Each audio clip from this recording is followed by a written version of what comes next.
The IDF reveals its technological edge, a new artificial intelligence division that will turn one tank into 100, and not a moment too soon, as the situation in the north is heating up, and we are heading for an intense campaign against the Hezbollah terrorist organization in Lebanon. The United States is trying to save the arrangement, the ceasefire in the north, but for Israel it's clear, we are heading for an escalation, and we will decide when it starts. Laser-based air defense batteries are being deployed as senior officials in Jerusalem presented new evidence of Hezbollah's accelerate rearmament. And meanwhile, the revenge for the elimination of the Iranian scientist is on its way, and Israel has entered a heightened alert, and Prime Minister Netanyahu will soon depart for a meeting with Donald Trump, the President of the United States, to tighten the strategic coordination with Israel and the United States of America. In the Gaza Strip, while IDF soldiers moved above them, Hamas terrorists hid in tunnels with food, while around the world everyone is certain that there is famine in the Gaza Strip.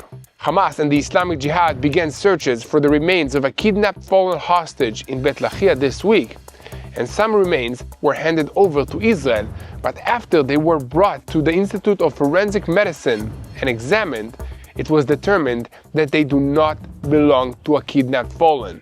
Elsewhere, the IDF exposes documentation about Hezbollah blowing up the port of Beirut several years ago, but then getting rid of evidence that they were responsible for this, including by throwing the senior officials and the Lebanese civilians who knew about it from rooftops. But with the fronts in Gaza and Lebanon stuck, why is President Trump summoning Prime Minister Netanyahu to the White House?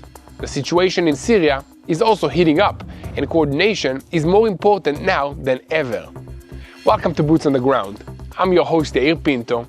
With me today is Mati Shoshani, and we are bringing you all the truth about what's happening in Israel. So give this video a like, and let's go over the headlines for today. The Shiite terrorist organization Hezbollah is starting to get back on its feet, and Israel is determined to finish the job in southern Lebanon and remove the threat once and for all. The American representative, Morgan Ortagus, received evidence this week from senior figures in the political establishment indicating Hezbollah's accelerated rehabilitation and the inaction of the Lebanese government. Nevertheless, she's traveling to Beirut this week as the United States is trying to save the arrangement in the north. But for Israel, it's clear, we're heading for escalation, and we will decide when it happens. However, there is still a last effort to prevent the collapse of the ceasefire agreement, as Israel agreed not to strike in Lebanon until the end of the Pope's visit. But in the shadow of Hezbollah's refusal to disarm, a senior Israeli official made clear that there is no point in continuing with this agreement. In addition, today, we will bring you the story of how the IDF exposed the truth to the Lebanese about Hezbollah.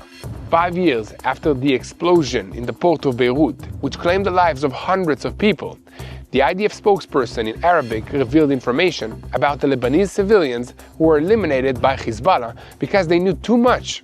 Hezbollah threw some of these people who knew these secrets of Beirut port and the explosion off the rooftops to prevent them from sharing what they knew. Also, this week, the terrorist organization in Gaza again began searching for the remains of one of the kidnapped fallen hostages who were murdered, and his body was abducted to Gaza. On Tuesday evening, the terror organization Hamas told Reuters that it is returning a kidnapped fallen, one of the two remaining in captivity, and afterward in Israel, they said that the Red Cross transferred findings from Gaza to Israel. They were brought to the forensic labs in Abu Kabir for identification, but after examination, it was determined that they do not belong to either of the two kidnapped fallen, Staff Sergeant Ran Giuleli and the Thai citizen Sutiasak Rintalak. So we will also bring you an update on the terrorists that are stuck in the tunnels in Rafah while the IDF soldiers move above them, videotaping themselves surrounded by food while the world talks about famine in the Gaza Strip. Hamas sources told a Saudi newspaper that the terrorists of the military wing spent their time during the war in the tunnels in Rafah. The sources also noted that there was a division of tasks amongst the terrorists in the tunnels, such as supply, ambushes, and passing messages. And we'll bring you all the details very shortly. And in Ramallah and Hebron, Palestinian cities in Judea and Samaria, offices of the Union of Agricultural Work Committees identified with the terrorist organization of the Popular Front for the Liberation of Palestine have been sealed. Incitement materials, equipment, and tariff funds totaling about 700,000 Israeli shekels were confiscated. And TBN Israel senior Middle East analyst Mati Shoshani will bring us a look at why Netanyahu will go for a meeting with President Trump at the White House soon, and whether it is to tighten strategic coordination with the United States of America. Senior political officials say that Netanyahu and Trump will try to advance the American peace plan, align on the Gaza Strip, on Syria, on Lebanon, and on Iran, and look for ways to advance normalization with Saudi Arabia. But another issue on the table is with Syria. As the fronts in Gaza and Lebanon are stuck, the issue of Damascus still needs to be settled. And Mati will tell us why Netanyahu made clear that Israel will insist on a demilitarized zone from Damascus to Mount Hermon as part of any arrangement with Syria, and how Trump's push for normalization and the threats of renewed fighting against Hezbollah affect all of this. And further afield, the revenge for the elimination of the Iranian scientists is on its way, and Israel has entered a heightened state of alert. In the defense establishment, they understand that Iran is not limiting itself to acting in revenge against military personnel, and it will try to harm senior figures in Israel's defensive industries, including scientists and managers in those companies. They might even try to harm journalists like me. So don't forget to pray for the safety of everyone here at TBN Israel. Really appreciate that. Also, in a special report for today, we will bring you what the IDF revealed this week about a new artificial intelligence division that will turn one tank into 100 tanks. This is as part of a reorganization of the C4I Directorate. The IDF is establishing an artificial intelligence division, which will operate as an operational technological division meant to provide commanders with immediate information, smart tools, and the ability to make decisions in real time on the battlefield, and we'll tell you all about it. So we have a lot to talk about today, so let's dive into the details. I'm Yair Pinto. With me today is Mati Shoshani, and this is your Boots on the Ground report, in which we bring you all the truth about what's happening in Israel amidst the ongoing battle against Hamas, Hezbollah, the Houthis in Yemen, the Shia militias in Iraq, and all the other armed groups in this region taking their orders from Iran's Islamic Revolutionary Guards Corps, which is the head of the crumbling axis of evil in the Middle East. A moment before we begin, I want to call on you to help us spread the truth of what's happening in Israel. There is so much misinformation that's going on around the world, and we need your help to share what's actually happening, boots on the ground style. So make sure to subscribe to this YouTube channel. And now we're getting into the news, and today we open with rising tensions between Israel and Lebanon as the terrorist organization Hezbollah is trying to evade, regroup, and of course launch a revenge attack against the Jewish state of Israel. According to assessments by senior officials in the defensive establishment and the IDF, the situation on the northern border indicates that war with Hezbollah is inevitable. That's because Hezbollah, with Iran's assistance, continues quietly to rehabilitate at a rapid pace under the cover of the ceasefire that President Trump is trying to present by all means. However, Hezbollah's rehabilitation constitutes a real threat that cannot be ignored, and the deceptive claim on the border is taking place against the backdrop of an intent to continue smuggling weapons, also under the cover of the ceasefire agreement. Israel must ensure its security and act accordingly, as a sovereign state that decides for itself and cannot act according to the instructions of foreign media portals. In this reality, as Hezbollah continues to arm itself without interference and the Lebanese army is in a state of helplessness, there is a need to prepare the ranks and take significant steps that will lead to civilian protection and to a change in the scope of the forces that are being used. And security officials point out that Israel must take decisive and immediate steps to protect the citizens of the state because the clock is ticking. The head of the IDF military intelligence, Shlomi Binder, presented evidence on Tuesday to Morgan Ortagus, the United States Special Envoy to the Middle East, who served as the deputy to the White House envoy Steve Witkoff regarding Hezbollah's buildup and the Lebanese army's helplessness against it. The intelligence was presented during the meeting of Prime Minister Benjamin Netanyahu and Defense Minister Israel Katz with autographs at the Prime Minister's office in Jerusalem. It included details such as Hezbollah's smuggling of many short-range rockets through the border with Syria and moving infrastructure north of the Litani River, while Hezbollah operatives continue to man positions in villages in the south near the border, and all of this is in violations of the terms of the ceasefire agreement, and Israel has made it clear that it will not be tolerated. And against the background of the information that is transferred to the United States, a senior Israeli official declared that we do not see Hezbollah disarming under an agreement, and therefore there is no point in continuing with this agreement. We are heading for escalation. We will decide when, in accordance with our interest, we'll take action. The meeting at the Prime Minister's office also took place against the backdrop of the gathering expected on Wednesday in Nakura in southern Lebanon of the ceasefire monitoring mechanism, in which the French also take part in addition to the Americans. And meanwhile, Washington is trying to save the ceasefire from collapsing completely amidst an assessment that the Lebanese government is too weak to order the Lebanese army to force Hezbollah to disarm of their weapons, despite the government's decision in August to concentrate all the weapons in the hands of the state and President Joseph Aoun's promise that this would be realized. Another actor in everyone's calculations this week has been the historic visit in Lebanon by Pope Leo XIV. This first trip abroad by a Catholic leader since his appointment in May. It was the part of a regional tour which also included a visit to Turkey, and this week he presided over a large mass on the Beirut shoreline in which about 160,000 people participated. At the mass, the Pope delivered a message of peace and called to stop the attacks on Lebanon, while completely ignoring Hezbollah's provocations and the attacks that they have launched against Israel. This is not to mention their participation in the civil war in Syria, Yemen, and their involvement in narcotic trafficking all over the world. That's not to even mention that Hezbollah has terrorized Lebanon's Catholic population for decades. In any case, in Lebanon, many fear that with the end of the Pope's visit, security escalation with Israel is only a matter of time, as Israel did not strike in Lebanon while the Pope was there.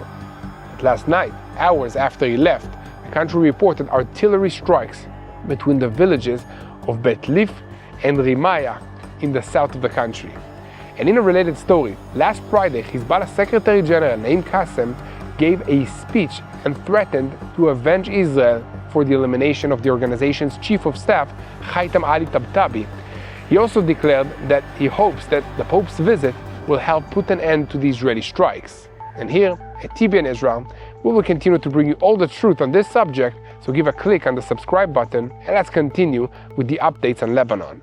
On Tuesday, the IDF spokesperson revealed that Hezbollah Unit 121 assassinated 4 Lebanese public figures out of fear that they would expose what they knew about the explosion at the Beirut airport in August 2020 being caused by a storage of ammunition, nitrate that serves the terrorist organization.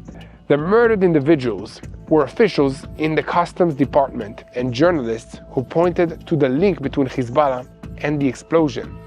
Needless to say, Hezbollah denied its involvement in the murders, and the investigation into them was not completed.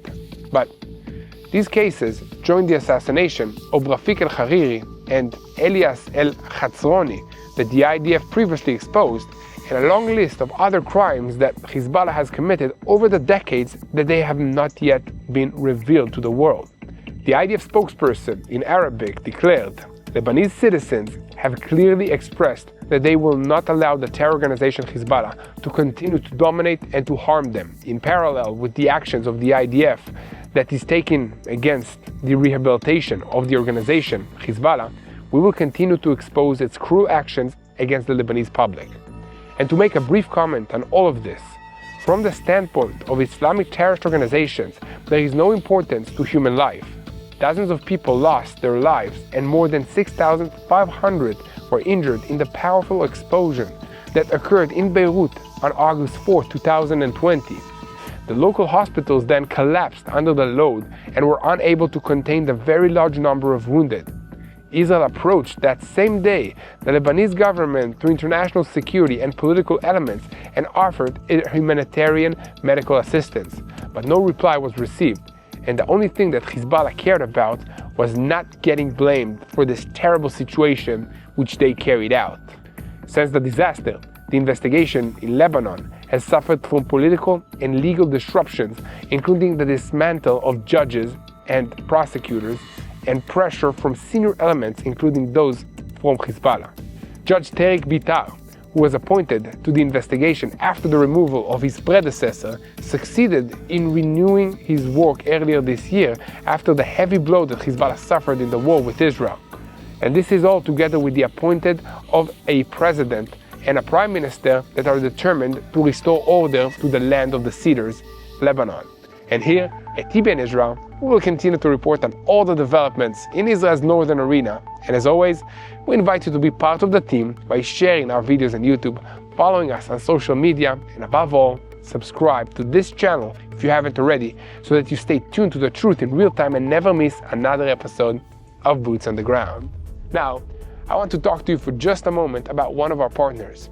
As 2025 comes to a close, Israel's people still need you more than ever.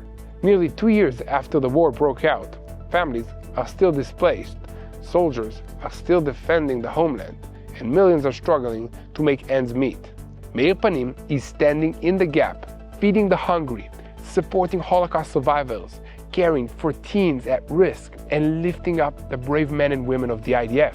This year alone, they have served more than 2.6 million meals, supported over 100,000 IDF soldiers, delivered 500,000 care packages, and helped thousands of families rebuild their lives.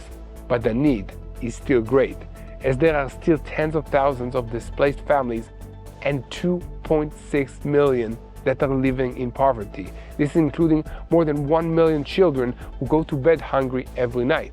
This is your moment to make a difference. Every dollar provides hope, dignity, and real help to those who need it most. Make sure to visit bless-israel.org and give generously today. Again, that's bless-israel.org and give generously to the people of Israel. Together, we can bless these people, our people here in the land, in their hour of need. Thank you so much. Now, we're getting back into the news, and a moment before we bring you the latest developments from the Gaza Strip, we have an emergency update from Judea and Samaria, which is an active war zone with 3 terror attacks just this week that made headlines, and several more which were not considered newsworthy by the major media outlets for some reason. These are not attempted attacks, as you sometimes hear in the media. These are attacks that, by God's grace, did not fully succeed as the enemy would have wanted and planned. The overall attitude amongst the terrorist organizations and the criminal gangs which operate in this area is that it doesn't matter who I am and to which organization or infrastructure I belong. My overarching infrastructure is the war against Israel. This is what they say.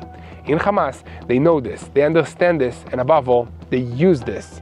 The terror organization may see Gaza as the main arena and the one most identified with it, but the other arenas surrounding us, Lebanon, Syria, Judea, and Samaria, are for it what is called in Arabic a strategic stockpile. This means that the supporters, the money, the weapons, and other sources of power that they have in these areas are always there and become, for Hamas, far more critical now after its power has been significantly worn down in the Gaza Strip. For their perspective, they are on the way to realizing their declared ground objective, from which we received a shocking taste on the 7th of October.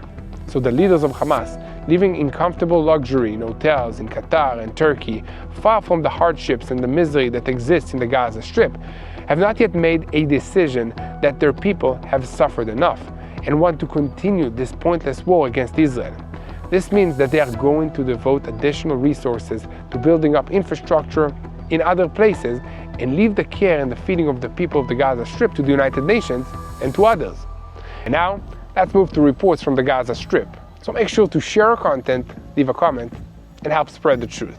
In Gaza, they reported yesterday that the military wing of Hamas and the Palestinian Islamic Jihad organizations again began searching for the remains of a kidnapped fallen hostage in Bet Lahia in the northern part of the Gaza Strip. To review the remains of 2 kidnapped fallen hostages that are still being held, Ran Guyali and Thai citizen Tsusiak Rantaki. After the searches yesterday morning, the terror organization Hamas told Reuters that it is returning the remains of one of the 2 remaining hostages. After great anticipation, especially on the part of the families, the remains were transferred to the Institute of Forensic Medicine in Abu Kabir, but later it was announced that those findings do not belong to a kidnapped fallen. And against the background of the preparations for the transition to Phase B of President Trump's 20-point plan for Gaza, the spokesperson of Qatar's foreign ministry, Majid al-Ansari, said today that mediation efforts regarding the agreement are continuing and claimed that violations of the agreement are worrying. In his words, we continue to monitor the agreement and act to prevent the collapse of the current ceasefire. We have confidence in the United States President's plan, in his role, and in the role of the mediators. According to al-Ansari, there is no news regarding the start date of the second phase of the arrangement, but he added that any violation of the ceasefire in Gaza constitutes a threat to it and weakens its effect on the ground. But this is the longest ceasefire since the beginning of the war, and we are working to make the ceasefire a way to reach the second phase of this agreement. There is a body of kidnapped fallen that has not yet been transferred to Israel. What has been achieved so far is a significant achievement. That's what he said. And in related news, new light has been shed on how Hamas terrorists in Gaza came to stay in the tunnels under Rafah even after the ceasefire and why they continue to attack. Hamas sources said on Tuesday evening to the Saudi newspaper Ashraq al-Awsat that terrorists of the military wing spent their time during the war in the tunnels in Rafah while IDF soldiers moved above the ground. According to the sources, during the first ceasefire in November 2023, the terrorists came out and afterwards returned to the tunnels with the renewal of the fighting. This happened several times in the last 2 years. It was also reported that the tunnels were equipped in advance with food and supplies, and the sources also noted that there was a division of tasks amongst the terrorists inside the tunnels, such as supply, ambushes, and passing messages. The Hamas sources revealed that amongst the terrorists who were eliminated was also the commander of the Nukhba unit in the Eastern Rafah Battalion, Tawfiq Salem. It was also reported that the deputy battalion commander who was eliminated, Ismail Abu Labada, was present at the propaganda event in which the abductee, Avera Mengistu, was released. And now, we will move to TBN Israel senior Middle East analyst Mati Shoshani, who will give us the latest updates on the balance of power in the Middle East. Mati, can you explain to us what the pressure is in Washington and why Prime Minister Netanyahu was urgently summoned, so to speak, again to the White House? Why it seems that Israel's last card in Damascus is the situation with Syria, and why the new policy in the United States is important for Israel.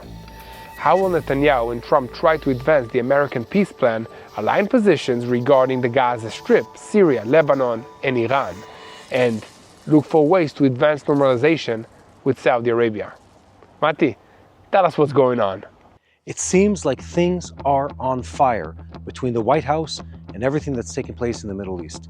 President Trump just urgently called, possibly even summoned, Israeli Prime Minister Netanyahu to the White House to talk about the next phase of the Gaza Strip and this region. At the same time, Hezbollah has once again turned down the efforts and the attempts of the US government to bring forth a long-standing ceasefire and rehabilitation process for Lebanon as a country. Hamas continues to stubbornly refuse any attempt to rebuild, restructure the Gaza Strip, in a case and in a scenario in which they're not present. And this isn't it.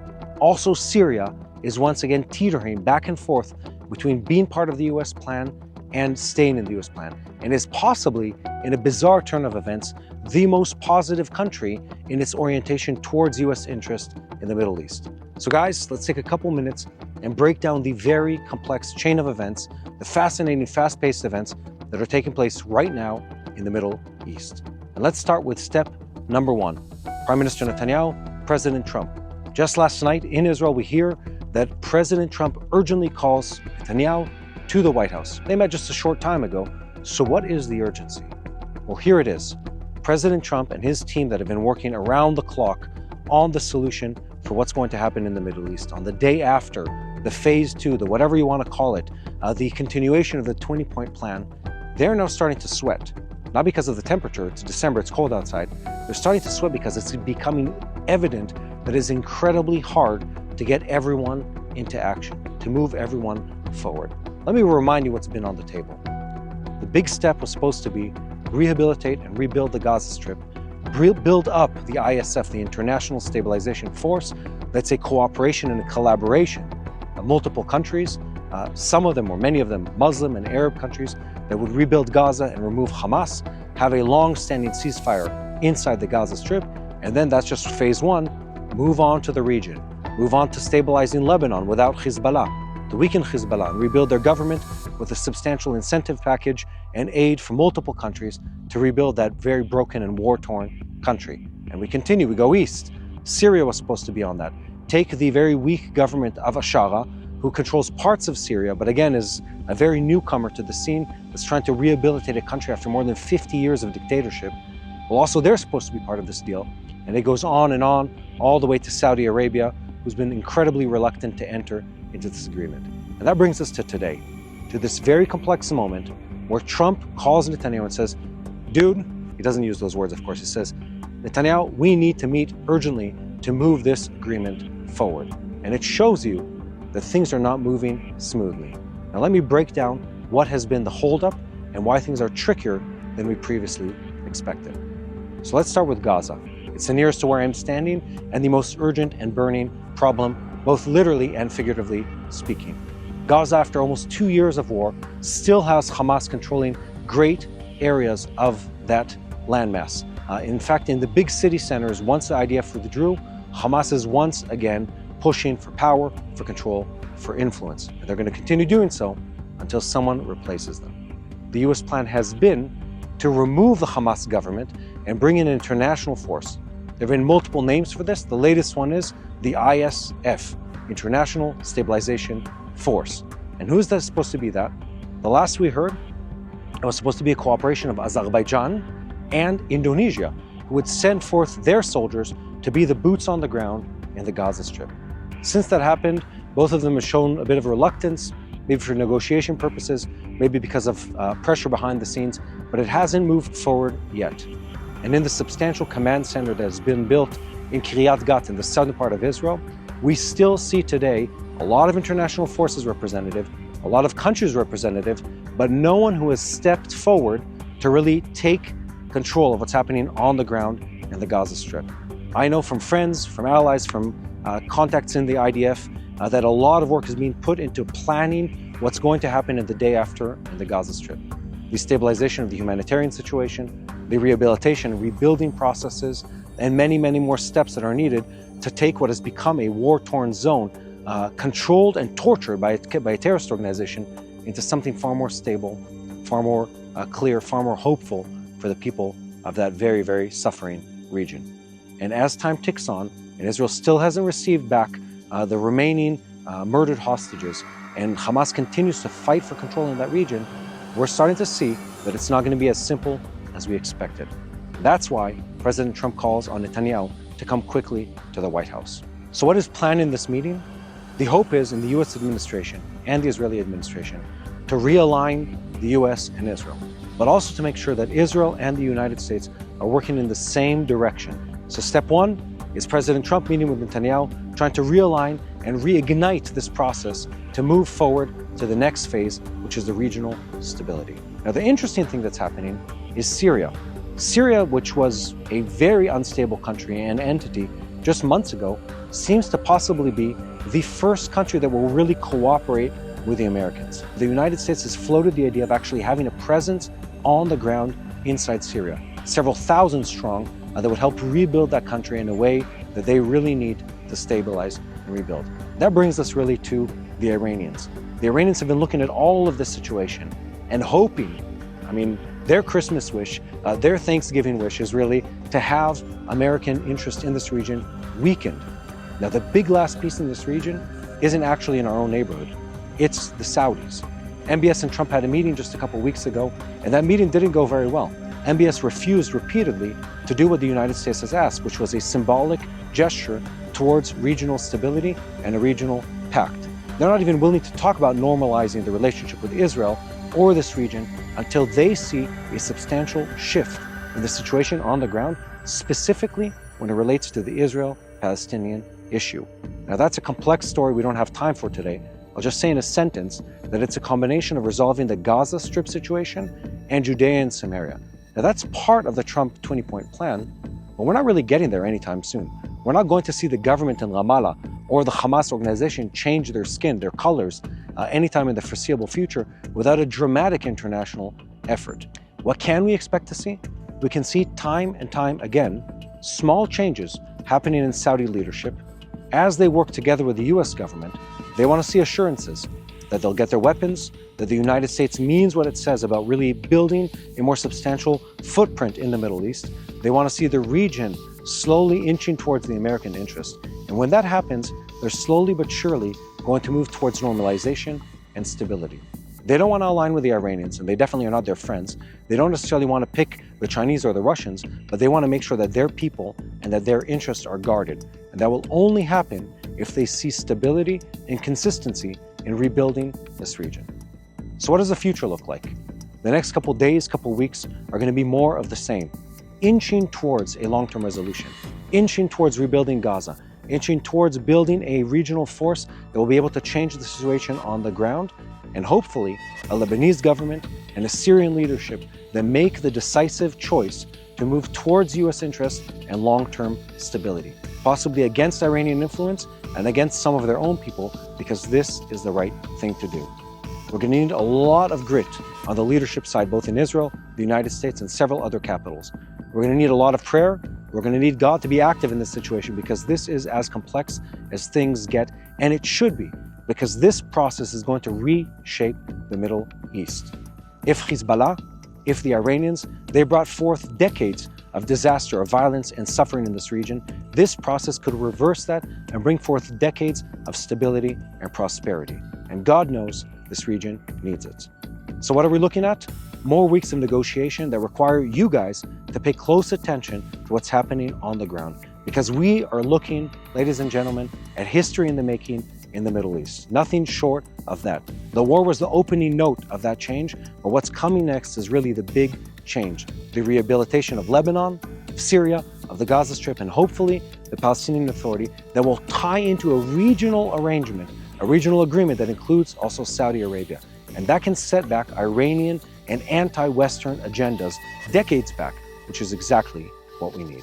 More to come in following weeks, because this story keeps developing on a daily basis. Thank you guys, and now back to Yair Pinto. Thanks so much, Mati, for the usual information that you provide. To those of you who are watching us, please keep spreading the truth to anybody around you who wants to know what's happening in Israel. You are our ambassadors of truth. So you can help us by sharing our content with as many people as possible. And of course, don't forget to click the subscribe button so that you remain tuned and aligned with what's happening in Israel and never miss another episode of Boots on the Ground. Now, we are switching our focus to the battle against Iran, as the defense establishment has begun to secure officials and scientists from the Israeli defensive industries and the Ministry of Defense when they travel abroad. In particular, security around the Director General of the Ministry of Defense, Major General in Reserve Amiram Baram, and he was recently increased his security, and he's moving even inside Israel with a close security detail. After Operation Rising Lion, Israelis understand that Iran will try to take revenge for the severe blow that it suffered, amongst other things, due to the elimination of a series of scientists who are knowledge centers in the nuclear field and in the field of production and launch of ballistic missiles. Already after the operation, a few months ago in military intelligence and in the operations directorate, they understood that the concept of VIP protection inside the IDF must be changed, and it has decided to turn the General Staff VIP Protection Unit into a brigade. It was also decided to bring into the security circle a number of army officers, including officers with the rank of brigadier general and not only general staff major generals. However, in the defensive establishment, they understand that Iran does not limit itself to acting on revenge against military personnel, and it will try to harm senior figures in Israeli defensive industries, amongst them scientists, managers, and officials in those companies such as Israel Aerospace Industries, Rafael, Elbit Systems, MAFAT, and other companies in the defensive industries. And against this background, it was decided to carry out security arrangements around some of the office holders, and in parallel, for every trip by those individuals outside of Israel to conduct a situation assessment in which the number of bodyguards and the security arrangement to be attached to them are determined. Senior official at one of the defensive companies said that on every stay abroad, even on private trips, he is required to be secured by bodyguards who accompanied him everywhere. A manager of one of these defensive companies said that he is required to have security arrangements in Israel, but when he is abroad, the requirements are much stricter and demand close protection and particularly complex security arrangements. Just this week, it was revealed that Iran acted against a senior scientist in the Israeli nuclear field, and an unknown person broke into his vehicle, which was parked near the scientist's home, and placed a bouquet of flowers inside the vehicles with a note signed by Iranian intelligence. The Ministry of Defense refused to comment on this report. And to make a brief comment, we've always said here at TBN Israel that this is a spiritual war, and that the media battle is part of this war that we are on the front lines of. So please, be praying for the safety and the protection of everyone here at TBN Israel, our team, our journalists, our cameramen, our technical staff, everyone. If Iran is ready to start hitting defensive industries, executives, and nuclear scientists here in Israel, they might be ready to start hitting journalists. So please keep us in your prayers, guys. But don't think that we're intimidated, because here at TBN Israel, despite the threats and the problems, we will continue to bring you all the truth about what's happening in Israel, and we ask you to continue and share it with as many people as possible. And the most important thing that you can do is pray. Pray for wisdom to our leaders, to your leaders in the situation. Pray for all the innocent lives that are affected by all these terrorist organizations and regimes. Pray for our soldiers, for the IDF soldiers, and keep praying for the peace of Jerusalem. Thank you so much. Hello, this is Mati here in Jerusalem with TBN Israel. This is Yair Pinto from TBN Israel here in Jerusalem. TBN Israel is keeping viewers informed with Israel-focused news, culture, and what God is doing in this land. Support TBN Israel today online at tbn.org/Israel. Thank you.